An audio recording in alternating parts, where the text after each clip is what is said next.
की खबरों की शुरुआत, जहां पर किसानों का एहतजाज दिल्ली की सरहदों पर लगातार जारी, और इसी खबर से आज के प्रोग्राम का हम आगाज करने जा रहे हैं, जहां पर एहतजाज आज 20वें रोज में दाखिल हो चुका है।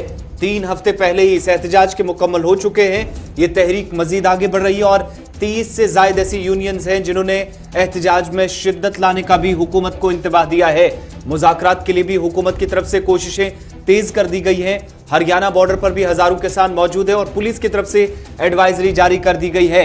अमनो कानून की सूरत हाल को बरकरार रखने के लिए दिल्ली से सरहदों से लेकर उत्तर प्रदेश के गाजियाबाद और दूसरी तरफ पंजाब और हरियाणा, यहां तक कि जयपुर हाईवे तक, यानी राजस्थान से जो दिल्ली का रुख करने वाले किसान हैं उन्हें रोकने के लिए और एहतजाज मजीद आगे ना बढ़े, इसको कम से कम करने के लिए भी कोशिशें हुकूमत की तरफ से की जा रही हैं। और वजारत दाखिला के अहकामात के बाद पुलिस इस वक्त मुतहरिक तमाम स्टेट्स की नजर आ रही है और एहतजाज के इधर 20 रोज मुकम्मल हो गए हैं। आज 20वां रोज है, तो भूख हड़ताल भी इन 20 दिनों के दौरान, यानी कल सुबह 8 बजे से 5 बजे तक भूख हड़ताल हुई और उसके बाद सरकार की तरफ से जो बातें अब तक किसानों के सामने रखी गई थी उन्हें लेकर एक और मीटिंग किसान यूनियंस के लीडरान की हुई। लेकिन आगे का रास्ता क्या होगा ये दोबारा शायद अभी तक तय नहीं हो पाया है। और दूसरी तरफ वजीर दिफा राजनाथ सिंह के साथ साथ वजीर ज़राअत और वजीर कानून का दोबारा बयान सामने आया है कि वो मुज़ाकरात के लिए इस वक्त भी और किसी भी वक्त इन किसान लीडरान के साथ तैयार हैं।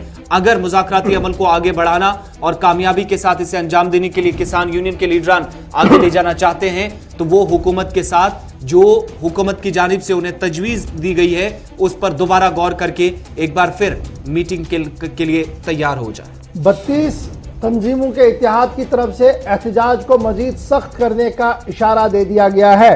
एक तरफ से ये खबर सामने है, दूसरी तरफ से सरकार क्या कुछ कर रही है वो भी जरा फटाफट से आप जान लीजिए। क्योंकि सरकार वजीर ज़राअत नरेंद्र सिंह तोमर की सरबराही में कल ऑल इंडिया किसान कोऑर्डिनेशन कमेटी AIKCC के नुमाइंदों के साथ मुलाकात की है, मुज़ाकरात हुए हैं, मीटिंग हुई है। और ये कहाँ के किसान हैं? तमिलनाडु, तेलंगाना, महाराष्ट्र और बिहार की रियासतों से लाए गए किसानों के साथ मीटिंग की गई दिल्ली में, जिसके बाद मुश्तरका ऐलानिया जारी कर दिया गया इन किसान तंजीमों के रहनुमाओं की तरफ से कि सरकार की तरफ से जो मसवदा कानून तैयार किया गया है वो उसके हक में है। तो यहां से अब आप देख सकते हैं कि किस तरीके से किसानों के अंदर भी दो आवाजें इस वक्त सामने आ रही हैं। एक तरफ से सरकार के खिलाफ किसान सड़क पर पिछले 20 दिन से सरापा एहतजाज है और इन्हीं किसानों में से कुछ ऐसे किसान लीडर्स भी हैं जो लगातार मुख्तलिफ रियासतों को रिप्रेजेंट कर रहे हैं और उन्होंने सरकार के कानून की हिमायत की है। तो इस तरीके से माहौल को तैयार किया गया है। और दूसरी बड़ी बात जो अभी तक की सबसे बड़ी खबर है, दिल्ली के अंदर किसान सरापा एहतजाज है, लेकिन वजीर आजम नरेंद्र मोदी आज किसानों से मिलेंगे, लेकिन दिल्ली के बजाय चुना गया है गुजरात। गुजरात के किसानों से नरेंद्र मोदी आज मिल सकते हैं।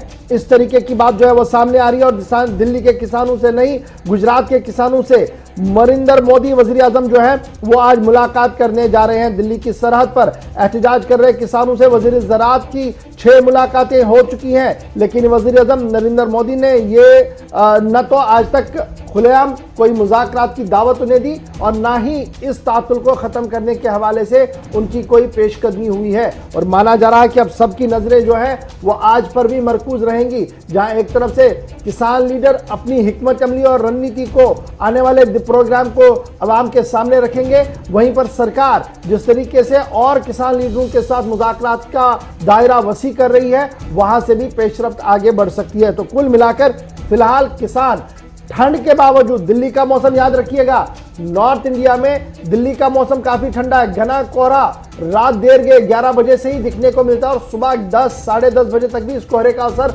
मुख्तलिफ इलाकों के अंदर होता है। उसके बावजूद भी तीनों बॉर्डर्स पर डटे हैं किसान। अब देखना होगा कि आगे होगा क्या। इन्हें कुल मिलाकर किसान लगातार सरापा एहतजाज, और इस बीच कल की मीटिंग के बाद माना जा रहा है कि कुछ और रियासतों के किसान भी वजीर ज़राअत नरेंद्र सिंह तोमर से मुलाकात कर सकते हैं। तमिलनाडु, तेलंगाना, महाराष्ट्र और बिहार के किसानों ने सरकार की तायीद की है, सरकार के कानून की हिमायत की है।